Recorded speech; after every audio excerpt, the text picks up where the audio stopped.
Hi friends, welcome to frame. Present social మీడియాలో రెండు topics బాగా వైరల్ అవుతున్నాయి. ఒకటి ఆయిల్ షార్టేజ్, రెండు లాక్డౌన్ ఉందా లేదా.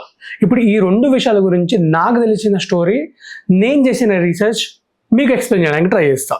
ఫస్ట్ ఆయిల్ షార్టేజ్ గురించి మాట్లాడుకుందాం. ఈ ఆయిల్ షార్టేజ్ స్టార్ట్ అయింది అమెరికా ఇరాన్ మధ్యలో ఉన్న వార్ వల్ల. ఆల్మోస్ట్ చాలా దేశాలు ఈ వార్లో ఉన్నాయి. ఎప్పుడైతే ట్రంప్ ఇరాన్ పిఎంని చంపేశాడో దాని తర్వాత జరిగిన పరిణామాలే ఇవన్నీ. ఇరాన్ పిఎం చనిపోయిన తర్వాత సిచ్యువేషన్స్ చాలా ఘోరంగా తయారైనాయి. సరే, వాళ్ళిద్దరు వార్లో ఉన్నప్పుడు మనకేంది ప్రాబ్లం అనుకున్నారు చాలా మంది. ఇప్పటిదాకా కూడా వాళ్ళు కొట్టుకొని బాగానే ఉంటారు, మనకు బాగానే నడుస్తుంది కదా అనుకుందాం. కానీ ఇప్పుడు సిచ్యువేషన్ అర్థమైంది మన ఇండియాలో అందరికీ. వార్ ఏంది, వార్లో ఎన్ని దేశాలు ఉన్నాయి, దేనికి ఏది పోటీ, దేనికి ఏది గెలుస్తుంది, ఏది గెలిస్తే మనకు లాభం, ఏది ఓడిపోతే మనం సెట్ అవుతాం అనేది ఇప్పుడు తెలిసింది అందరికీ. మొన్నటిదాకా తెలియదు. ఫస్ట్ గ్యాస్ షార్టేజ్ వచ్చింది. అంటే మన ఇండియాకి రావాల్సిన కొన్ని షిప్స్ హార్మూజ్ దగ్గర ఆగిపోయినాయి. సో దాని తర్వాత మెల్లమెల్లగా 1-2 షిప్స్ వచ్చినాయి. దానివల్ల కొంత షార్టేజ్ తగ్గింది గ్యాస్ వల్ల. అండ్ ఇంకోటి, సెంట్రల్లో కూడా ఎటువంటి షార్టేజ్ లేదు గ్యాస్ది. మేము చేసే ఉత్పత్తి కంటే ఇంకొంచెం ఎక్కువనే చేస్తున్నాం, పానిక్ అవ్వకండి అని చెప్పారు. సో గ్యాస్ సిచ్యువేషన్ అక్కడికి కొంచెం క్లియర్ అయింది. ఇప్పుడు ఆయిల్, పెట్రోల్, డీజిల్, ఇప్పుడు ఈ షార్టేజ్ వచ్చి పడింది. ప్రజెంట్ ఉన్న సిచ్యువేషన్లో ప్రతి పెట్రోల్ బంకులో అవుట్ ఆఫ్ స్టాక్ అని పెడుతున్నారు అండ్ నో పెట్రోల్ అని పెడుతున్నారు. ఎందుకంటే నేను ఒక ఎగ్జాంపుల్ చెప్తా. ఇప్పుడు ఫర్ సపోజ్ ఒక బంకులో 2000 లీటర్స్ బ్యాకప్లో ఉంటుంది. ఎగ్జాంపుల్ చెప్తున్నా, బ్యాకప్లో ఉంటుంది. ఆ 2000 లీటర్స్ బ్యాకప్లో ఎందుకు పెట్టుకుంటారంటే ఇటువంటి సిచ్యువేషన్స్ వచ్చినప్పుడు మొత్తం ఖాళీ కాకుండా మూవ్ ఆన్ అవ్వడానికి పెట్టుకుంటారు. ఇప్పుడు ఏం జరుగుతుందంటే మన హైదరాబాద్లో కానీ సమ్ ప్లేసెస్లో, విలేజెస్లో కొన్ని పోస్ట్లు, కొన్ని వీడియోస్, కొన్ని సిచ్యువేషన్స్ సోషల్ మీడియాలో చూసి నిజంగానే పెట్రోల్ అయిపోతుందేమో, ఇవన్నీ కొట్టించుకోవాలేమో, రేపు ఉండదేమో అన్న భయంతో వెళ్ళి క్యూలలో నిలబడి మరీ పెట్రోల్ కొట్టించుకుంటారు. సపోజ్ ఒక పెట్రోల్ బంక్కి 5 డేస్కి ఒక ఆయిల్ ట్యాంకర్ వస్తుంది అనుకుందాం. ఆ 5 డేస్కి సరిపడా oil tanker petrol and diesel supply చేస్తుంది. ఇప్పుడు న్యూస్ తెలుసుకున్న తర్వాత చాలామంది క్యూ లైన్లో నిలబడి పెట్రోల్ కొట్టించుకోవాల్సిన దానికంటే ఎక్కువ, ఇప్పుడు ఫర్ సపోజ్ 100-200 కొట్టించుకునే వాళ్ళు కూడా ఇప్పుడు 1000-2000 కొట్టించుకొని అండ్ కొన్ని క్యాన్స్ తెచ్చుకొని నింపుకొని పోతారు. దానివల్ల 4 to 5 డేస్ రావాల్సిన పెట్రోల్ 1 డేలో ఆర్ 4 to 5 అవర్స్లోనే క్లియర్ అయిపోతుంది. అండ్ వీళ్ళకి రావాల్సిన ట్యాంకర్ 3 to 5 డేస్కి రావాల్సింది ఇప్పుడు 1 డేకి రమ్మంటే రాదు. ఎలా డిస్ట్రిబ్యూట్ చేయాలో, ఏ టైంలో డిస్ట్రిబ్యూట్ చేయాలో ఆ టైంలో డిస్ట్రిబ్యూట్ అవుతుంది.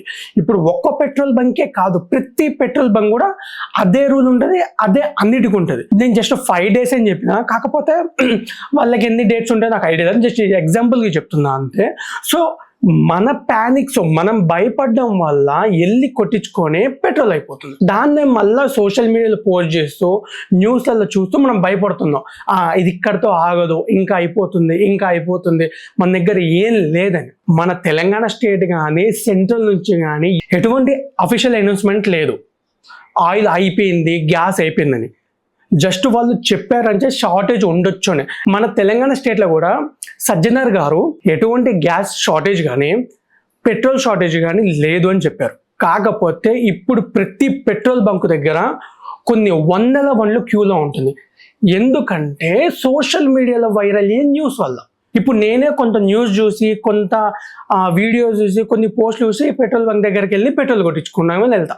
కానీ అక్కడ ఆల్రెడీ కొన్ని వందల బండ్లు క్యూలో ఉంది. పెట్రోల్ అయిపోలేదు, పెట్రోల్ షార్టేజ్ లేదు. కాకపోతే వార్ వల్ల ప్రైజెస్ పెంచాలా లేకపోతే అదే ప్రైజెస్కి డిస్ట్రిబ్యూట్ చేయాలా అనే డిసిషన్ వలన సప్లయింగ్ ఆగింది. అలా అని టోటల్ ఫుల్ ఫ్లెడ్జ్డ్గా ఆగలేదు. ఒక 10 పెట్రోల్ బంకులు ఉంటే 5 పెట్రోల్ బంకులకి ట్యాంకర్ వెళ్తుంది, ఇంకో 5 పెట్రోల్ బంకులకు 1 డే డిలే అవుతుంది. జస్ట్ 1 day 2 days మాత్రమే, మొత్తానికి ఆగిపోలేదు. ఫస్ట్ మనం భయపడ్డం ఆపేసి గంటల కొద్ది క్యూ లైన్లలో నిలబడం కొంచెం ఆగాలి. అలా అని భయపడదు. నేను చెప్పాను, రేపు ఎలాగో ఉండదు కదా అని మొత్తం ఇవాళ కొట్టించేసుకుంటే నిజంగా రేపు ఏమి ఉండదు. ఫస్ట్ అది ఒకటి అర్థం చేసుకోవాలి. అలా అని భయపడి కొట్టించుకోకుండా ఉండాలంటే అది జరగదు. ఫస్ట్ మనం భయపడకుండా సిచ్యువేషన్ అర్థం చేసుకొని మూవ్ అవ్వాలి. నేను కూడా ఒక పెట్రోల్ బంక్కి వెళ్ళినా, అక్కడ కూడా నో పెట్రోల్ అని పెట్టారు, అవుట్ ఆఫ్ స్టాక్ అని పెట్టారు. కాకపోతే అక్కడ ఉన్న కొంతమంది పోలీస్ సిబ్బంది, బాబు పెట్రోల్ ఉంది, కాకపోతే ఉన్న పెట్రోల్ అయిపోయింది, ఒక ఆయిల్ ట్యాంకర్ వచ్చి ఫిల్ చేస్తే తప్ప ఈ బంకులో పెట్రోల్ లేదు, అలా అని ఈ గేట్స్ ఎప్పుడు క్లోజ్ ఉంటాయని అనుకోకండి, ఇలా ఈవినింగ్ అని రండి, రేపు మార్నింగ్ అని రండి, అంతేగాని మొత్తం ఇవాళ అయిపోతుందని మాత్రం భయపడకండి అని చెప్పిండు. నీట్ అండ్ క్లియర్గా ఎక్స్ప్లెయిన్ చేసిండు. సో మనం కూడా అది అర్థం చేసుకోవాలి. మొత్తం ఇవాళనే అయిపోదు, మొత్తం ఇండియాలో ఉన్న ఆయిల్ అంతా ఇవాళనే కరిగిపోదు. భయపడడంలో తప్పు లేదు, కానీ మనకున్న పనులన్నీ ఇడిచిపెట్టుకొని పెట్రోల్ బంకుల దగ్గరనే గంటలు నిలబడి, వాళ్ళు డోర్స్ వేసి ఉన్నా కూడా, క్లోజ్ అని పెట్టినా కూడా గంటల తరబడి బయట నిలబడతారు. దానివల్ల టైం వేస్ట్, మనకు ఉండాల్సిన పనులు ఉండవు, జరగాల్సినవి జరగవు. సో అంత ప్యానిక్ అవసరం లేదు. పెట్రోల్ విషయంలో, గ్యాస్ విషయంలో మెల్లమెల్లగా అన్ని సెట్ అవుతాయి, ఇప్పుడే సెట్ అవుతుంది కూడా. సో గ్యాస్ అయిపోయింది, ఆయిల్ అయిపోయింది అనే కొన్ని వైరల్ న్యూస్లు చూసి ఫస్ట్ ప్యానిక్ అవ్వకండి, సిచ్యువేషన్ ఎలా హ్యాండిల్ చేయాలో చూడండి, అంతే. అండ్ నెక్స్ట్ వచ్చేసి లాక్డౌన్ ఉంటుందా ఉండదా, ఈ విషయం చాలా మందిని భయపెడుతుంది. ఎందుకంటే ఆల్మోస్ట్ మనం పాండమిక్లో పడ్డ బాధలు అంత ఇంత కాదు, దాని నుంచి సర్వైవ్ అవ్వడానికే మనకి ఇంకా టైం సరిపోలేదు, ఇంకెన్ని సంవత్సరాలు పడుతుందో తెలియదు. మళ్ళీ అదే లాక్డౌన్ వస్తే ఎలా సర్వైవ్ అవుతాం అనేది కూడా ఎవరికి ప్రాపర్ ఐడియా కూడా లేదు. ఆల్రెడీ రూపీ వాల్యూ పడిపోయింది, జీడిపి లేదు, ఎకనామీ లేదు, జాబ్స్ లేవు, అమౌంట్ లేవు, ఎవరి దగ్గర పైసలు లేవు, ఒకరు అప్పడిగినా కూడా ఎవరు ఇచ్చే సిచ్యువేషన్లో కూడా లేడు. వన్స్ ఈ లాక్డౌన్ కనుక పడితే ఇంకంతే, బతకాలన వద్దాలని అనే డెసిషన్ మీద డిపెండ్ అయి ఉంటుంది. ఇంతవరకు నేను అంత సంపాదించాలి, నేను ఎంత సంపాదించాలి, అది కట్టాలి, ఇది కట్టాలి అనే ఆలోచన ఉన్నా కానీ వన్స్ ఇది జరిగిన తర్వాత ఓకే, ఈ పూటకి ఫుడ్ వెళ్తే చాలు, రేపటికి ఫుడ్ వెళ్తే చాలు, రేపటి ఇంగ్రీడియంట్స్ వస్తే చాలు అనే స్టేజ్కి వస్తుంది. ఇప్పుడున్న సిచ్యువేషన్లో ఆల్మోస్ట్ 99% అయితే లాక్డౌన్ వర్కౌట్ అవ్వదు అండ్ పడదు కూడా. వన్స్ పడిందంటే అది మనకు ఊహ కూడా అందదు, అది ఎంత పెద్ద downfall. Already share markets down అయిపోయినాయి, గోల్డ్ రేట్స్ పడిపోతున్నాయి, అన్నీ పడిపోతున్నాయి, డైలీ ఇంగ్రీడియంట్స్ కాస్ట్ పెరిగిపోతుంది, ఆయిల్ ప్యాకెట్ 150 నుంచి 180 వరకు వెళ్ళింది, గ్యాస్ సిలిండర్ 1000 నుంచి ఆల్మోస్ట్ 2500 బ్లాక్లో అయితే 4000 కూడా అమ్ముతారు. సో ఇది సిచ్యువేషన్. లాక్డౌన్ ఉంటుందా ఉండదా అనే క్లారిటీ ఇంకా క్లియర్గా రాలేదు, అఫీషియల్గా కూడా అనౌన్స్ అవ్వలేదు. లాక్డౌన్ ఉండకూడదు అని కోరుకుందాం, ఎందుకంటే ఉంటే ఆ పరిణామాలు ఎలా ఉంటాయి మీకు తెలుసు, నాకు తెలుసు. One of the worst situations face చేసినాం మనం.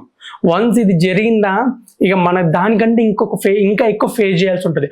అండ్ మోడీ కూడా పార్లమెంట్లో ఇదే చెప్పిండు, ఏమని అంటే ఆల్రెడీ మనం కోవిడ్ని దాటుకొని చాలా బలంగా బయటపడ్డాం, సో నేను మిమ్మల్ని నమ్ముతున్నాను, మళ్ళీ ఇలాంటి క్రైసిస్ వస్తే మనం తట్టుకోగలమని చెప్పిండు ఒక చిన్న మాట. అంటే కోవిడ్ లాక్డౌన్లో మనం ఫేస్ చేసే సిచ్యువేషన్స్ని బయటపడ్డాం కదా, అలాంటివి రావచ్చు, ఛాన్సెస్ ఉన్నాయి చెప్పాడు, కానీ ఖచ్చితంగా వస్తుందని మాత్రం చెప్పలేదు.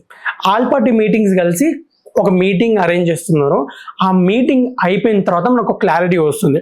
అంటే ఏ షార్టేజ్ ఎంతవరకు ఉంది, ఒకవేళ లాక్డౌన్ ఉండొచ్చా ఉండకపోవచ్చా అనే క్లారిటీ మీటింగ్ తర్వాత వస్తుంది. ఇప్పుడు ఏంటంటే ఎవరికి తోచిన న్యూస్, ఎవరికి తోచిన వాళ్ళు ఇన్స్టా, ట్విట్టర్ ప్రతి దాంట్లో పోస్ట్ చేస్తారో, వాళ్ళకి తోచిని పోస్ట్ చేస్తారో, బయట జరిగే సిచ్యువేషన్స్ ఎవరికి క్లారిటీగా తెలియదు, గ్రౌండ్ వర్క్ ఏం జరుగుతుంది ఎవరికి తెలియదు. సో ఫస్ట్ అవి నెగ్లెక్ట్ చేయండి. అలానే నాకు అన్ని వార్కి సంబంధించిన వస్తున్నాయంటే మీరు ఇన్స్టాగ్రామ్లో కానీ ఇంకేదైనా కానీ మీరు ఏదైతే చూస్తూ ఉంటారో అవే మీకు పదే డిఫరెంట్ వేస్లో వస్తూ ఉంటాయి. ఇంత జరుగుతుంది కదా, ఇన్ని వస్తున్నాయి మాకు, మరి భయపడకుండా ఎలా ఉంటారంటే ఇదే, మీరు ఏదైతే 1-2 చూస్తూ ఉంటారో స్క్రోల్ డౌన్ చేస్తూ ఉంటే మిగతా అన్ని కూడా అవే సజెస్ట్ చేస్తూ ఉంటుంది ఇన్స్టాగ్రామ్.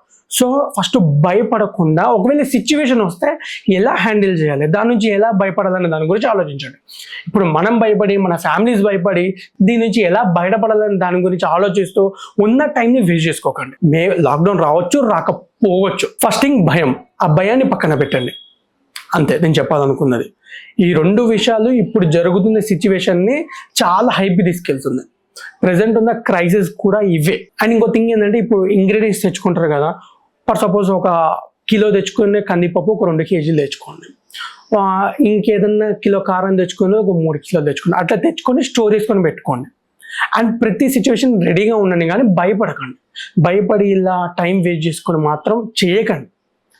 ఆ మీటింగ్ అయిపోయిన తర్వాత మనకు ఒక క్లారిటీ వస్తుంది. ఆ క్లారిటీ వచ్చిన తర్వాత దాని మీద కూడా ఒక వీడియో చేస్తా. అండ్ ఈ వీడియో మీకు నచ్చిందని అనుకుంటున్నా, మీకు హెల్ప్ఫుల్ అయ్యి ఉండొచ్చు. ఎవరైతే ఫ్యామిలీస్ అండ్ పెద్దవాళ్ళు భయపడుతూ ఉంటారో ఈ సిచ్యువేషన్ చూసి ఎలా అని, వాళ్ళకందరికీ ఒకటే జరుగుతున్నా, షార్టేజ్ అయితే ఏం లేదండి. జస్ట్ ప్రైజెస్ ఇంక్రీజ్ అవ్వాలన్నా వద్దా అనే దాని మీదే సప్లై అనేది కొంచెం తగ్గింది అంతే తప్ప మొత్తానికి ఆగిపోలేదు. అంతే ఫ్రెండ్స్, ఈ వీడియో కనుక మీకు నచ్చినట్లయితే లైక్ చేయండి, షేర్ చేయండి, సబ్స్క్రైబ్ చేయడం మాత్రం మర్చిపోకండి. Thank you.